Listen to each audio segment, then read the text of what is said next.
hiki cha ukumbi wa siasa, na nitauliza hili Mheshimiwa Gongoyo. Kusuluhisha SHA na SHIF na yale mengine, tulikuwa tunahitaji handshake? Hauhitaji MOU ama maelewano ili kuweza kutimiza mambo ya SHA na SHIF.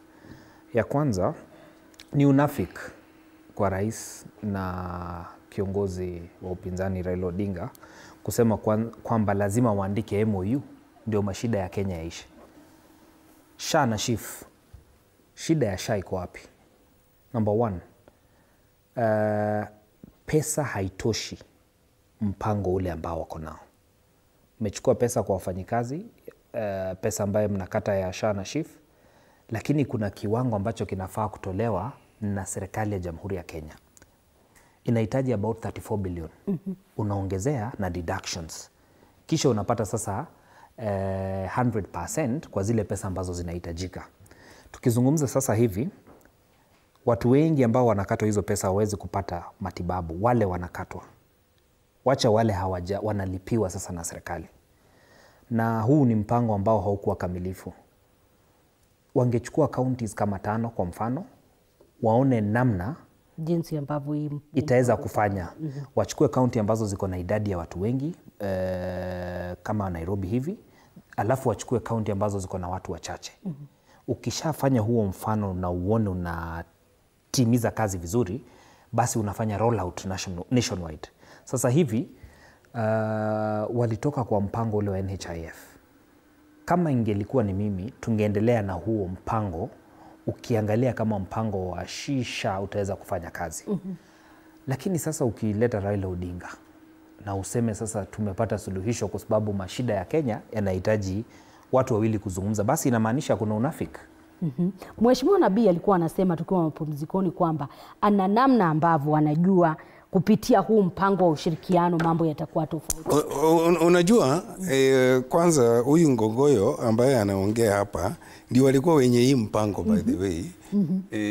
Kabla mambo yao na ya siasa iharibike. Mahali waliharibikiana, sasa nyinyi mmeinherit. Lakini hata wakati huu ukifuata vile mimi nilisema bungeni, and it is there you can check.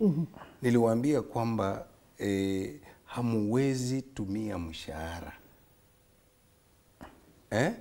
kama chanzo cha pesa ambazo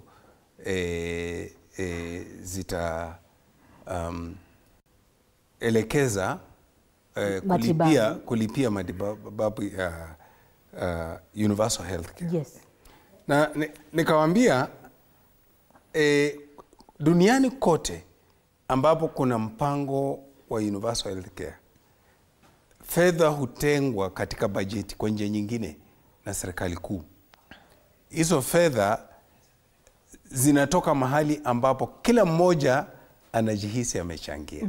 Lakini kuchukua ushuru tu kupitia kwa kodi ya mshahara haitawezekana, kwa sababu watu walioandikwa kazi ni watu milioni 4. Kati ya watu milioni 57 unatumia mshahara ya watu ya milioni 4 kusponsor watu milioni 57.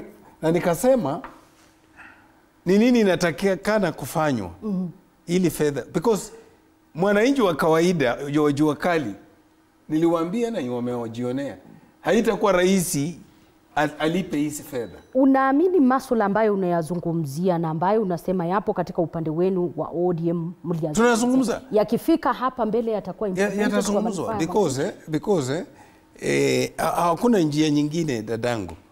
Unajua ni nchi yetu sisi wote.